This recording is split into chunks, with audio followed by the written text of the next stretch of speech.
न ज्योतिष मंत्र ही होते, नहीं ब्रह्मांड ही होता, न भौतिक यंत्र ही होते, समुद्र सूख ही जाता, जमाना जल चुका होता। अगर धरती पेन जैसे दिगंबर संत ना होते, अगर धरती पेन जैसे दिगंबर संत ना होते। आएंगे बड़ी भक्ति के साथ जयकार लगाएंगे। बोलिए प्रथम तीर्थंकर आदिनाथ भगवान की, बोलिए शांतिनाथ भगवान की, बोलिए चिंतामणि पारसनाथ भगवान की, बोलिए परम पूज्य मुनि कुंज आचार्य शिक्षण आदि सागर जी महाराज की, बोलिए चारित्र चक्रवर्ती आचार्य शिक्षण शांति सागर जी महाराज की, बोलिए परम पूज्य आचार्य शिक्षण महावीर कीर्ति महाराज की, बोलिए परम पूज्य आचार्य शिक्षण विमल सागर जी महाराज की, बोलिए परम पूज्य तपस्वी सम्राट तपो मार्तंड आचार्य शिक्षण सन्मति सागर जी गुरुदेव की, बोलिए परम पूज्य चतुर्थ पट्टाधीश वासनी श्रोमणी राष्ट्र गौरव आचार्य भगवान श्री सुनील सागर जी गुरुदेव की।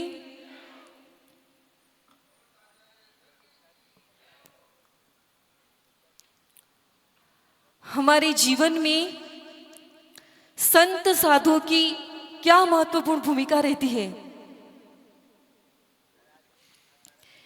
कहते हैं कि इस पंचम काल में कोई चक्रवर्ती नहीं होता है, लेकिन बड़े आश्चर्य की बात है कि इसी पंचम काल में एक महासाधक चारित्र चक्रवर्ती आचार्य श्री शांति सागर जी हुए थे, जिन्होंने जैन धर्म की रक्षा के लिए, संस्कृति की सुरक्षा के लिए 3 वर्ष 18 दिन तक अन्न का त्याग किया था। आज हमको जो दिगंबर संत मुनियों साधक के दर्शन का जो सौभाग्य मिल रहा है, वो उसका श्रेय यदि किसी को जाता है तो आचार्य श्री आदि सागर जी, आचार्य श्री शांति सागर जी महाराज जैसे महासाधकों का अनन्य उपकार है कि हमें आज नगर नगर गांव गांव पर दिगंबर संत साधुओं के दर्शन करने का सौभाग्य प्राप्त हो रहा है। कहते हैं कि टीचर्स डे है ना, स्कूल में हमें शिक्षा मिलती है, शिक्षक हमें पढ़ाते हैं, पढ़ा लिखा कर एक बड़ा आदमी बना देंगे, डॉक्टर बना देंगे, वकील बना देंगे, इंजीनियर बना देंगे, तुम्हें बड़ी से बड़ी पदवी पर पहुंचा देंगे। लेकिन मैं कहती हूं कि एक ऐसी पदवी, एक मोक्ष पदवी, एक संयम का मार्ग, ये यदि तुम्हें कोई देने वाला है तो किसी संसारी शिक्षक से नहीं, आपके सामने विराजमान आचार्य भगवान श्री सुनील सागर जी से मिल सकता है।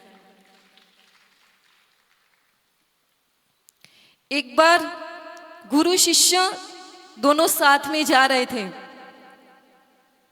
अचानक मौसम ने अपना रुख बदला, आंधी आने लगी, तेज बारिश होने लगी और स्थिति यहां तक बन गई कि नदी का पानी बाहर की तरफ आने लगा। एक ही रास्ता था, दूसरा कोई रास्ता नहीं था कि वहां से लौट कर जाए, एक पुल था। अचानक गुरु शिष्य थोड़े से अलग होते हैं पानी के बहाव से। गुरु शिष्य को कहता है कि मुझे हाथ दो, शिष्य हाथ नहीं देता है। फिर गुरु दूसरी बार बोले कि तुम डूब जाओगे, हाथ दो, फिर भी शिष्य हाथ नहीं देता है। अब देखा कि पानी का बहाव बहुत ज्यादा बढ़ने लगा है, तो गुरु ने उसका हाथ पकड़ के खींच करके उसे बाहर निकलते हैं और पूछते हैं कि क्या बात है, मैंने तुमसे अपना हाथ मांगा और तुमने नहीं दिया।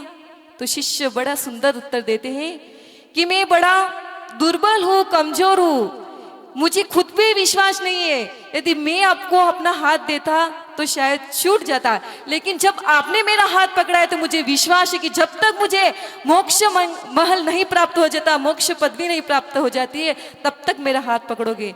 बंधु, मैं आपसे यही निवेदन करना चाहती हूँ कि संसार में यदि किसी का हाथ पकड़ना है तो किसी और का नहीं, देव शास्त्र गुरु का हाथ पकड़ो, फिर देखो तुम्हारे जीवन कितना मंगलमय होता है, तुम्हारे जीवन का किस तरह से उत्थान होता है। कहते हैं कि वक्त भी सिखाता है, गुरु भी सिखाते हैं, दोनों सिखाते हैं। गुरु सिखाकर फिर इम्तिहान लेते हैं, और जो व्यक्ति होता है कि गुरु के सिखाने पर भी नहीं सीखता है, उसे वक्त स्वयं सिखाता है। इसलिए जब गुरुदेव का सानिध्य मिले तो अवश्य अपने जीवन में उनके बताए हुए मार्ग पर चलना, उनके व्रतों को अपने जीवन में धारण करना चाहिए। व्रत और संयम की महानता है। जो व्रत अपने जीवन में धारण करता है, दृढ़ता पूर्वक पालन करता है, उसकी कभी भी वो संसार रूपी सागर में नहीं डूबता है। आपको पता है कि अभी रोड तीज का व्रत भी चल रहा है। इस व्रत की महान महिमा है। जो लोग संत साधु में भेदभाव करते हैं, जो साधु की निंदा करते हैं, जो साधुओं का तिरस्कार करते हैं, उनके लिए, आज के समाज के लिए व्रत, रोड तीज का व्रत की जो कथा है वो बहुत बड़ा संदेश देती है। इतना वक्त नहीं है, लेकिन मैं एक सारांश के रूप में आपको छोटी सी कथा कह करके अपनी बात को विराम करूंगी। ऐसे ही नगर में मुनिराज थे। सभी लोग दर्शन करने के लिए जा रहे थे। उज्जैन नगरी थी। सागर दत्ता सेठानी भी मुनिराज के दर्शन करने के लिए गए। ऐसे ही गुरुदेव का उपदेश सुन रहे थे। कहते हैं ना, गुरुदेव का उपदेश सुनते हैं तो अभी सभी लोग जब आचार्य भगवान का उपदेश सुनते तो ऐसा लगता है कि सुनते ही जाओ, उठने का मन नहीं करता है। करता है क्या? बताओ, किस किस का मन करता है उठने का? कि जब भगवान की वाणी ऐसे लगता है कि सुनते ही जाओ। तो ऐसे ही उस मुनिराज की वाणी सुनते सुनते सभी लोगों के मन में त्याग के भाव हुए। सभी ने कुछ छोटे छोटे नियम लिए। तो सागर दत्ता सेठानी के मन में भी भाव उत्पन्न हुए कि मैं भी तो कुछ व्रत लूं, भले छोटा सा व्रत लूं। सभी लोगों ने नियम लेने के बाद सागर दत्ता सेठानी भी उन मुनिराज के पास हाथ जोड़कर कहती है कि मुझे भी कोई छोटा सा व्रत दीजिए। तो मुनिराज मुस्कुराए। उन्होंने कहा कि रोड तीज व्रत है जो तुम्हें सिर्फ साल में एक बार करना पड़ेगा। यदि तुम्हारे में शक्ति है तो तुम 24 वर्ष तक इस व्रत को करो, नहीं शक्ति है तो 12 वर्ष तक करो, और नहीं शक्ति है तो सिर्फ 3 बार इस व्रत को करो। उसने उस व्रत को अंगीकार कर लिया। और भगवान ने बताया कि ये व्रत, इसमें रोड खाते हैं, इसमें बाकी सभी चीजों का त्याग रहता है। और इसकी विधि यह रहती है कि जब इस रोड का व्रत अपन करते हैं तो उसको सबसे पहले जिनेंद्र भगवान या गुरु के दरबार में चढ़ाना चाहिए। फिर इस अपना एकाशन, अगर शक्ति हो तो उपवास करना चाहिए, नहीं तो एकाशन पूर्वक करके इस व्रत विधि को किया जाता है। उसने बड़े उत्साह के साथ मुनिराज के साथ वो व्रत ले ली। और व्रत का जो उत्साह था, घर पर आई और उसके 7 पुत्र थे और 7 क्या थी? पुत्रियां थी। इतना बड़ा लंबा चौड़ा परिवार था। आज के जैसा परिवार नहीं था कि हम 2 बाकी सब एक के बाद अभी नहीं, 2 के बाद कभी नहीं, ऐसी इस तरह की प्रवृत्ति नहीं थी। लंबा चौड़ा परिवार था, 7 बहू थी।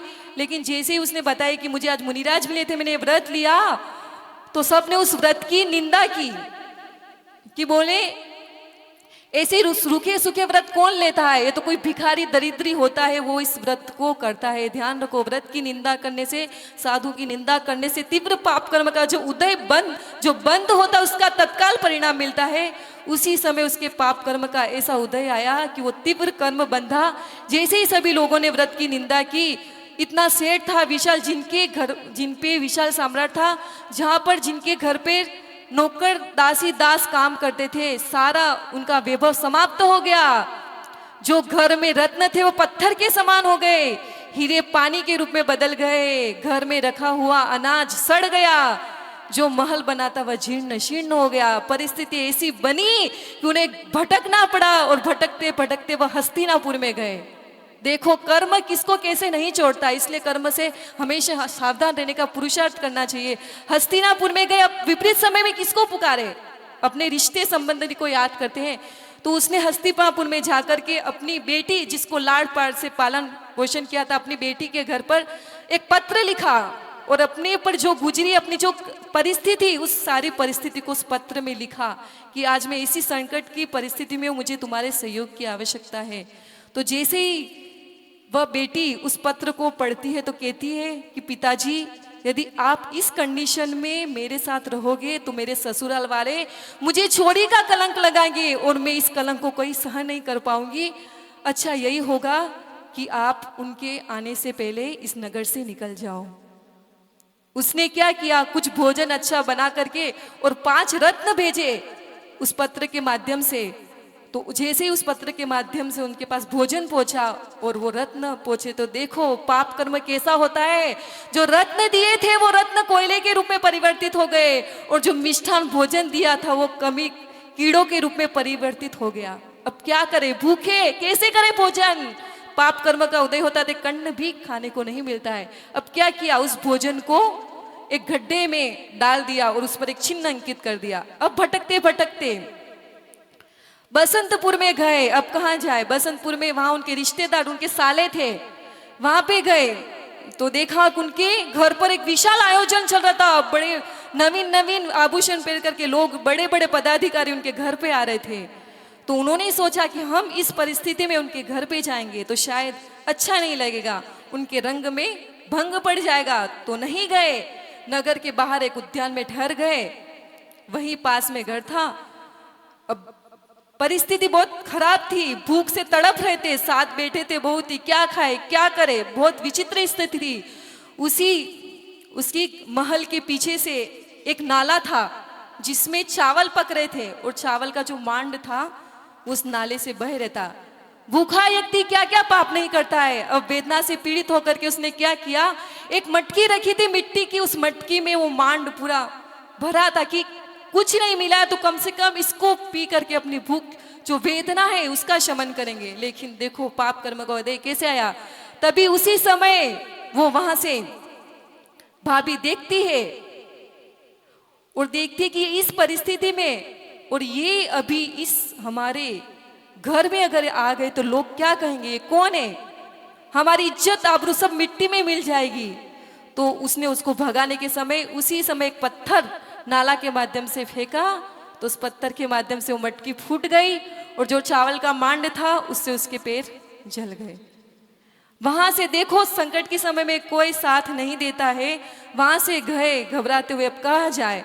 फिर पहुंचे अयोध्या नगरी में। अयोध्या नगरी में जब विकट परिस्थिति में कोई काम नहीं आता है तो लगता है कि सच्चे मित्र के पास पहुंचो, वो भी अपने मित्र के पास गए।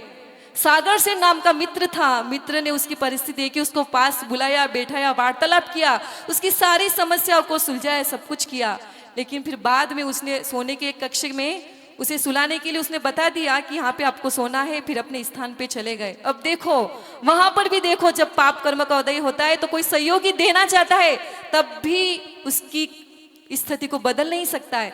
वो रात को सोने लगा और नई नई योजनाएं बनाने लगा कि अब तो अच्छे दिन आ गए, अब तो मैं अपना महान घर बनाऊंगा, महल बनाऊंगा, इस तरह की योजनाएं चल रही थी। अचानक सामने नजर पड़ती है एक स्वर्ण मयूर की। देखते ही उसकी दृष्टि पड़ती है कि देखते ही देखते वो स्वर्ण मयूर, उसकी चोंच में एक स्वर्ण का हार होता है, वो निगल जाती है। बड़ा आश्चर्य कि क्या बात है कि स्वर्ण की अचेतन मयूर भी क्या सोने का हार निगल सकती है।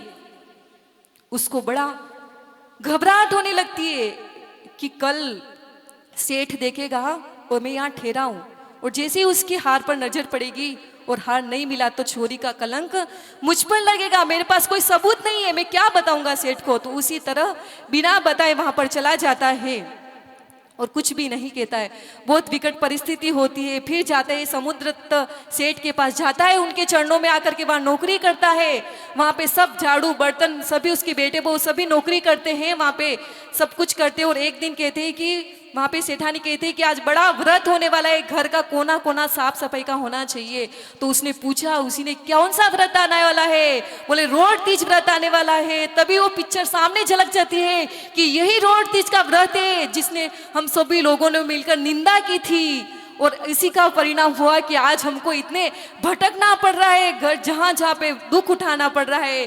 तभी वो रोड तीज का व्रत को जाकर के, वो रोड तीज का जो व्रत होता है तो वो क्या करती है, सबसे पहले छोटी बहू अपने हिस्सा का स्वयं नहीं खाती है, वो जाकर के भगवान के चरणों में चढ़ाती है। तो वही जो रोड होता है वो स्वर्णमय हो जाता है। फिर मध्याह्न में सागर दत्ता सेठानी कहती है कि ये रोड लो, तुम्हारे भाग का हिस्सा। तब उसके मन में भाव आता है कि मैं रोड में नहीं खाऊं, सबसे पहले गुरु या समक्ष उनके चरणों में चढ़ाओ। इस तरह की भावना हो जाती है तो वो रोड भी क्या हो जाता है, सोने का हो जाता है। तो उसके मन में तुरंत पाप आ जाता है कि मैंने दो रोड रखे थे, एक सोने का था एक मिट्टी का था, मैं गलती से सोने का रोड उठा के लेके आई। तो जैसे ही वो उसके हाथ में से वो रोड लेती है तो वो फिर मिट्टी का बन जाता है। तब समझ में आ गया कि पुण्य कर्म का उदय आ गया है। उसने जो रोड तीज की व्रत को श्रद्धा समर्पण के साथ किया तो पूरी परिस्थिति बदल गए। जो जहाज उनके लुप्त हो गए थे वो वापिस आ गए। जो 56 करोड़ दिन जो स्वर्ण मुद्राएं थी जो मिट्टी रूप परिवर्तित हो गए थे वापिस स्वर्णमय हो गए। जो पत्थर बन गए थे वो रत्नमय हो गए। देखो जब पुण्य कर्म का उदय तो जो लोग, जो मित्र, जो बेटी, जो साला उनको साथ नहीं दे रहे थे वही बड़े स्वागत और सम्मान के साथ उनकी तैयारी करते, उनका स्वागत करते हैं। फिर वो कहते हैं कि कैसी विकट दुनिया है, कैसी परिस्थिति है, जब संकट के समय तुम्हारा साथ मांगा तो तुमने साथ नहीं दिया, अब सब सामने आ गए। तो बोलते हैं कि क्या करें पिताश्री, हमने तो तुम्हें स्वर्ण की मुद्रा भी भेजी थी, भोजन भी भेजा था, जब जाके देखते हैं कि उसी गड्ढे में जाकर भोजन तो वह रत्नमय हो जाता है, और जो रत्न दिए थे कोयले के वो भी स्वर्णमय हो जाते। तो मतलब जब पुण्य कर्म का उदय आता है तो सब चीजें परिवर्तित हो जाती है। इसलिए रोड तीज व्रत होता है जो अपने को अवश्य करना चाहिए। जो दुख दरिद्री है, जिनको कष्ट है, वो व्रत जो श्रद्धा पूर्वक करता है तो अपने जीवन में सक संपत्ति सुख आदि प्राप्त करता है और एक दिन मोक्ष प्राप्त करता है। ये व्रत हमें यही संदेश देती है कि जितने भी संत महात्मा है, कभी मतभेद मत करो, कभी गुरुओं की निंदा मत करो, कभी व्रतों की निंदा मत करो, क्योंकि उसकी निंदा करने से जो पाप कर्म का उदय होगा तुम्हें भव में भटकाएगा और तुम्हारी गति बिगड़ जाएगी। उस वक्त फिर तुम्हें कोई भी बचाने वाला नहीं होगा। इसलिए अपने जीवन में आज ये संकल्प करें कि हम कभी भी व्रतों की और गुरुओं की निंदा नहीं करेंगे। आप भी इस व्रत को ग्रहण करें और अपने जीवन में इस व्रत से सांसारिक सुख प्राप्त करते हुए शाश्वत मोक्ष पद को भी प्राप्त करें। बोलिए परम पूज्य चतुर्थ पट्टाधीश श्री शिरोमणि राष्ट्र गुरु वाजी रघुवंशी सुनील सागर जी गुरुदेव की। बंधुओं, आचार्य